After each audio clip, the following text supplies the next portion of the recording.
Star प्रवाहाची एक लोकप्रिय अभिनेत्री सध्या रुग्णालयात दाखल असून या अभिनेत्रीवर एक मोठी शस्त्रक्रिया करण्यात आली आहे, ज्यामुळे अभिनेत्रीने आता या मालिकेतून ब्रेक घेतला आहे। लग्नानंतर होईलच प्रेम या मालिकेमध्ये रम्या ही भूमिका मराठी अभिनेत्री कश्मीरा कुलकर्णी साकारत आहे।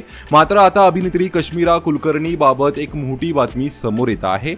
अभिनेत्री कश्मीरा कुलकर्णीवर शस्त्रक्रिया करण्यात आली असून ती सध्या रुग्णालयात दाखल आहे आणि याबाबत तिने स्वतः सोशल मीडियावर पोस्ट शेअर करून माहिती दिली आहे।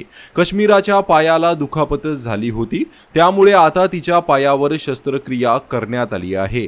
कश्मीराने तिचा हा रुग्णालयातील फोटो शेअर करत म्हटलं आहे, देवाच्या कृपेने आणि तुमच्या सर्वांच्या प्रेमामुळे, प्रार्थनांमुळे आणि आशीर्वादामुळे शस्त्रक्रिया यशस्वी झाली, धन्यवाद, अशी पोस्ट कश्मीराने केली आहे। त्यामुळे कश्मीरा ही पुढील काही दिवस लग्नानंतर होईलच प्रेम या मालिकेत दिसणार नाहीये, तिला मालिकेतून ब्रेक घ्यावा लागला आहे। तर अभिनेत्री कश्मीरा कुलकर्णी ही लवकरात लवकर ठीक व्हावी हीच आपण ईश्वरचरणी प्रार्थना करूया।